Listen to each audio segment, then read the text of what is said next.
Hello students. आज जो questions करेंगे हम वो डाउन स्ट्रीम्स और अप स्ट्रीम के क्वेश्चन करेंगे। तो पहले तो आपको ये कंसेप्ट समझना ज़रूरी है कि डाउन स्ट्रीम्स और अप स्ट्रीम के क्वेश्चन करते कैसे हैं और ये कंसेप्ट है क्या। ठीक है। तो पहली तो बात है कि जब हम बोट बोट हो, स्टीमर हो, समथिंग हो, वो जो पानी में कोई चीज़ तैरेगी, तो पानी में कोई चीज़ तभी स्विम कर पाती है जब उसकी स्पीड ज़्यादा होती है पानी से। ठीक है। और अगर बोर्ड के क्वेश्चन हैं, स्ट्रीमर के क्वेश्चन हैं, तो उनकी स्पीड हम स्टिल वाटर में पहले काउंट करते हैं। स्टिल वाटर में स्पीड फाइंड आउट करते हैं। Boat speed always find in still water, क्योंकि स्टिल वाटर में पता चलेगा कि उसकी एक्चुअल स्पीड क्या है। समझ गए? तो तभी तो क्वेश्चन में स्टिल वाटर के बारे में लिखा होता है। सो अब ये आज मैं आपको पहले कंसेप्ट समझाऊंगा डाउन स्ट्रीम और अप स्ट्रीम का। पहले हम बात करते हैं बोट की स्पीड जो होगी, वो is always greater than speed of current, means speed of water. वो तभी स्विम कर पाएगी। तो boat is only swim when its boat speed is greater than speed of water और speed of current current water की speed को हम current बोलते हैं। ठीक है। ये तभी बोट हमारी स्विम करवाएगी, अदरवाइज बोट तो स्विम ही नहीं करेगी, भी तो बह जाएगी वो। ठीक है। तो बोट की स्पीड हमेशा ही ज़्यादा होती है करंट से। बात करते हैं हम डाउन स्ट्रीम की। डाउन स्ट्रीम क्या है? अब मैं इस तरह समझाऊंगा आपको कि जैसे माना ये हमारी वाट करंट है। करंट की स्पीड दिखाई मैंने। करंट नीचे को इस डायरेक्शन को फ्लो हो रहा है, नीचे की तरफ बह रहा है पानी। तो ये स्पीड ऑफ वाटर, और इसको हम बोल सकते हैं करंट। ठीक है। अब पानी नीचे की तरफ बह रहा है, ये अपनी उसकी स्पीड है पानी की, करंट जिसको बोलते हैं हम। और दूसरा, ये हमारी बोट हो गई। अब बोट भी उसी तरफ जा रही है जिस तरफ पानी बह रहा है। ठीक है, travelling in the same direction. तो स्पीड ऑफ बोट, ठीक है, तो डाउन स्ट्रीम बोट की स्पीड क्या बनेगी? टोटल स्पीड जो होगी डाउन स्ट्रीम में बोट की, अब दोनों एक डायरेक्शन में जा रहे हैं तो दोनों की स्पीड्स क्या हो जाएंगी? प्लस हो जाएंगी। बोट की स्पीड में करंट की स्पीड या पानी की स्पीड जुड़ जाएगी, क्योंकि डायरेक्शन दोनों की सेम है। अगर हम मान के यहाँ चलें, if I suppose that speed of water और current is x kilometre per hour, अगर उसकी स्पीड x मान ली और बोट की स्पीड अगर मैं y मान लेता हूँ, तो डाउन स्ट्रीम बोट की स्पीड जो बनेगी मेरे पास, वो बन जाएगी x प्लस वाई। समझ गए? बाकी तो यूनिट्स जो भी होंगे आपके, kilometre per our what ever भी, तो वो यूनिट्स लगेंगे। तो ये तो कंसेप्ट है डाउन स्ट्रीम का। ठीक है। अब बात करते हैं हम अपस्ट्रीम बोट की स्पीड कैसे बनेगी। जब बोट अपस्ट्रीम चलेगी, मीन्स पानी के अगेंस्ट चलेगी। ठीक है। तो अपस्ट्रीम में क्या होता है, अगर हम फिर डायग्राम ड्रॉ करें, डायग्राम से दिखाता हूँ मैं आपको। ये हमारी रेड कलर में एक्स था, speed of water that is current. ये तो पानी तो उस तरफ बहेगा जिस तरफ पहले बह रहा था, वो अपनी डायरेक्शन थोड़ी ना बदलेगा। अब बोट को अपनी डायरेक्शन बदलनी है, बोट ने दूसरी तरफ जाना है, डिफरेंट डायरेक्शन में जाना है, अपोजिट डायरेक्शन में जाना है, उसको बोलेंगे अपस्ट्रीम जो बात बनेगी हमारी। सो बोट स्पीड ऑफ बोट, ये हमारा ब्लैक कलर में आप डिनोट किया, तो ये मैं वाई मान के चलता हूँ, ये पहले हमने वाई लिया था। अब मेन बात ये है कि हमारी बोट पानी में तभी तैरेगी जब बोट की स्पीड ज़्यादा होगी पानी की स्पीड से। अगर बोट की स्पीड कम होगी पानी की स्पीड से, तो बोट तैर ही नहीं पाएगी, फिर तो पानी के साथ ही बह जाएगी वो। सो ये कंडीशन ज़रूरी है कि here y is greater than x. X हमने स्पीड ऑफ करंट है हमारा, और वाई हमारी बोट की स्पीड है। So y is greater than x. So boat is only swim when its speed is greater than current. क्योंकि यहाँ समझना ज़रूरी है बच्चे, यहाँ पर आप गलती करते हो एक्स माइनस वाई लिखते हो पेपर में, फिर आपसे क्वेश्चन नहीं हो पाता। तो यहाँ पे ध्यान रखना है, तो बनेगा हमारा वाई माइनस एक्स। तो अपस्ट्रीम में हमारी स्पीड क्या होगी? माइनस होगी। किससे माइनस होगी? अपस्ट्रीम बोट की स्पीड बनेगी, बोट की speed minus speed of water, Y minus X. तो ये ध्यान रखना आपने। ये वाई जो है हमारा, वो बोट की स्पीड है, और एक्स हमारा करंट है। समझ गए? तो ये था कंसेप्ट हमारा डाउन स्ट्रीम बोट की स्पीड और अप स्ट्रीम के लिए। अब हमारे पास जो क्वेश्चन है, इस क्वेश्चन में हम मान के चलते हैं पे लेट रितु speed of rowing in still water में हम पहले स्पीड चेक करेंगे, that is x kilometre per hour, क्योंकि बोट की स्पीड या जो भी उसने चेक करनी है अपनी बोट की स्पीड, वो वाटर में, स्टिल वाटर में पता चलेगी क्या स्पीड है उसकी। So also the speed of the current, जो पानी की स्पीड है अपनी, वो हम मान के चलते हैं that is y kilometre per our, right. अब इसमें बात करी है कि स्पीड ऑफ डाउन स्ट्रीम, ठीक है। अब डाउन स्ट्रीम में हम किसकी स्पीड, बोट की स्पीड चेक करेंगे, speed of boat and down stream. और डाउन स्ट्रीम में दोनों डायरेक्शन एक तरफ होंगे, ठीक है। तो दोनों डायरेक्शन जब एक तरफ होंगी तो दोनों स्पीड्स जो होंगी हमारे पास, बोट की स्पीड और करंट की स्पीड, वो प्लस हो जाएगी, that is x plus Y kilometre per hour. तो हमारी बोट की स्पीड डाउन स्ट्रीम में क्या बन गई, बोट की स्पीड डाउन स्ट्रीम में ज़्यादा हो गई, बढ़ गई, x प्लस वाई हो गई। पहले अकेली उसकी स्टिल वाटर में x थी, तो डाउन स्ट्रीम में उसमें पानी की स्पीड भी ऐड हो गई, तो हमारा बन गया x plus Y kilometre per hour. अब speed of boat in upstream, जब हम अप स्ट्रीम की बात करें, अप स्ट्रीम में पानी की डायरेक्शन तो वही रहेगी नीचे की तरफ, लेकिन बोट अब दूसरी तरफ जाएगी, against the speed of the water, against the speed of current. तो बोट की स्पीड x है, पानी की स्पीड यहाँ पे y है, तो स्पीड क्या हो जाएगी, माइनस हो जाएगी, तो x minus y kilometre per hour. So अब हमारे क्वेश्चन में बोल रहा है कि Ritu can row downstream 20 kilometre in 2 hour. ये हमारे लिखा है कि Ritu can row downstream 20 kilometre per 2 hour, 2 hours में वो 20 किलोमीटर डाउन स्ट्रीम डिस्टेंस कवर कर रही है। तो यहाँ तो पहले तो कंसेप्ट आपको स्पीड का क्लियर होना चाहिए कि what is speed, speed is equal to distance upon time. तो यहाँ पे टाइम दिया है हमारे पास, तो टाइम क्या बनेगा, डिस्टेंस अपॉन स्पीड। तो स्पीड हमने निकाल ली डाउन स्ट्रीम के लिए, डाउन स्ट्रीम के लिए स्पीड होगी x प्लस वाई, और डिस्टेंस 20 किलोमीटर कवर हो रही है, टाइम 2 आवर्स लग रहा है, so t is equal to d upon s, that is 2 is equal to distance 20 kilometre है, speed x plus Y kilometre per hour हो गई। तो ये तो बात होगी हमारी डाउन स्ट्रीम के लिए। तो डाउन स्ट्रीम की इक्वेशन यहाँ से जनरेट होगी। सो पहले चलो हम इक्वेशन बना लेते हैं। सो 2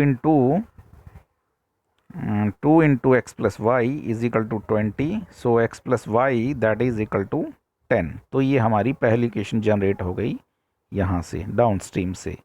अब हम दूसरी इक्वेशन, जो सेकंड कंडीशन दी है हमारे पास, and upstream 4 kilometre in 2 hours, है ना। अपस्ट्रीम के लिए क्या बोला है, अपस्ट्रीम के लिए जो डिस्टेंस कवर हो रही है वो 4 किलोमीटर कवर हो रही है 2 आवर्स में। So for upstream row, upstream के लिए जब हम जा रहे हैं, तो जब अपस्ट्रीम के लिए जा रही है तो 4 किलोमीटर की डिस्टेंस कवर कर रही है 2 आवर्स में, क्योंकि अगेंस्ट वाटर चलना पड़ रहा है उसको, तभी उसकी डिस्टेंस कम आ रही है।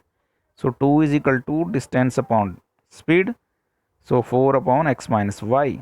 सो इसको भी सॉल्व करेंगे।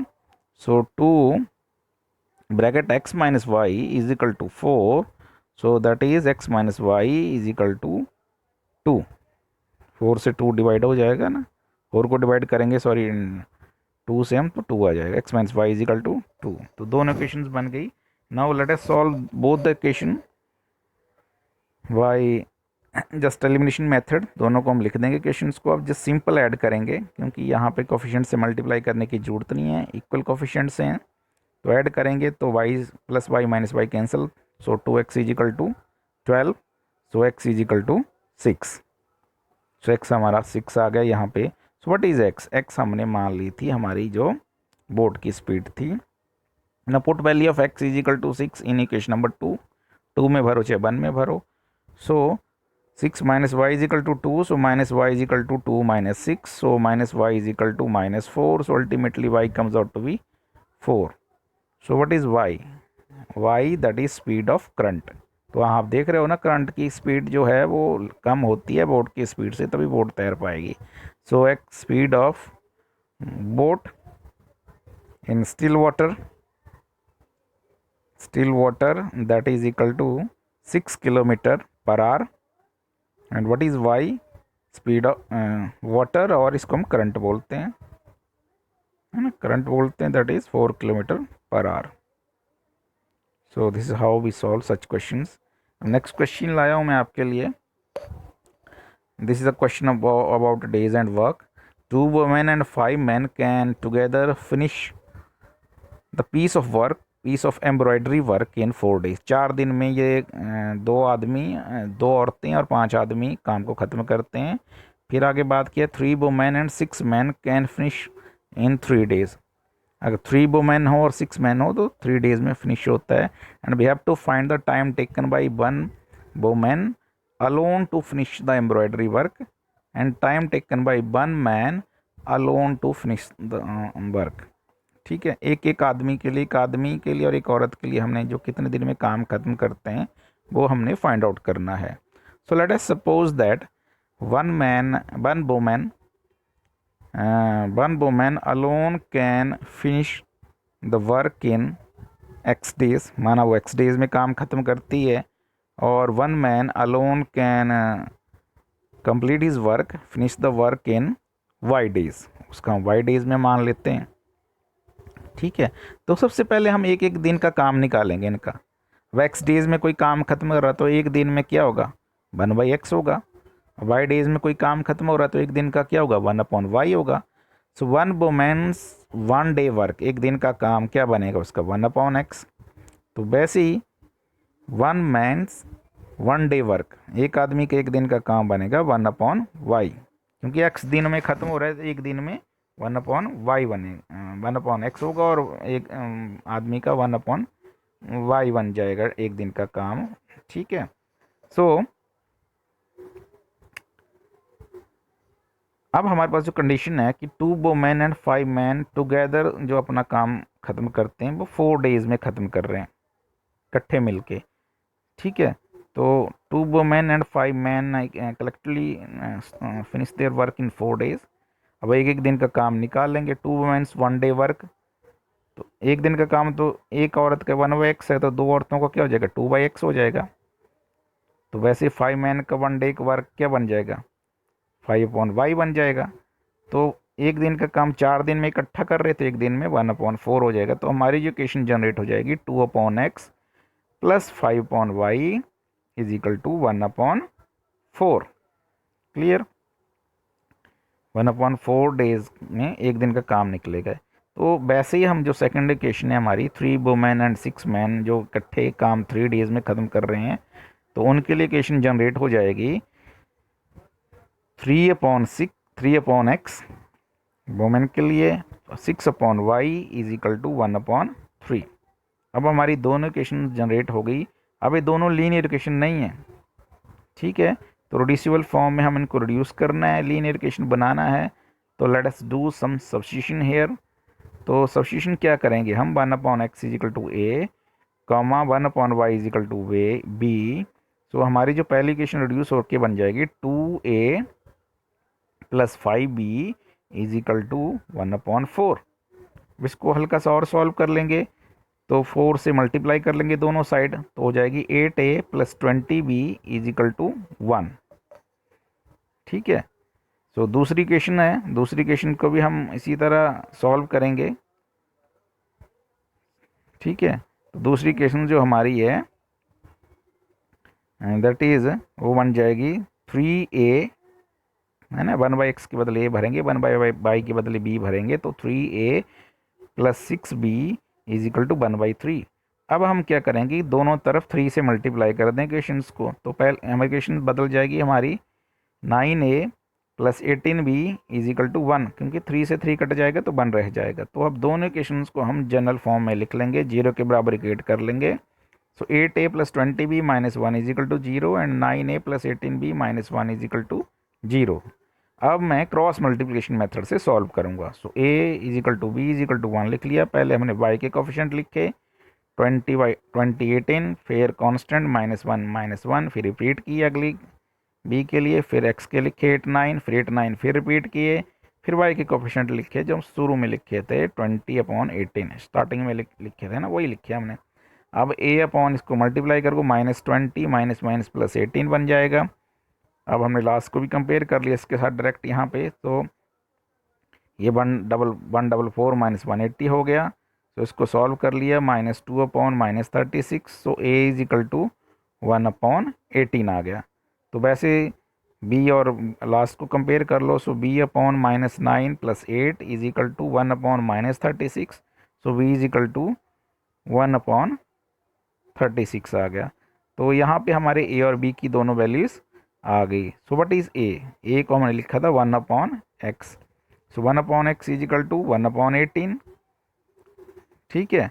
सो x आ जाएगा 18। तो वैसे ही 1/y is equal to b था, तो 1/y is equal to 1/36, so y is equal to 36। So what is x? x हमने माना था 1 women alone can finish the work in x days, तो x डेज में काम खत्म करती है, हमें यही पूछा था क्वेश्चन के अंदर, तो 18 डेज आ गया।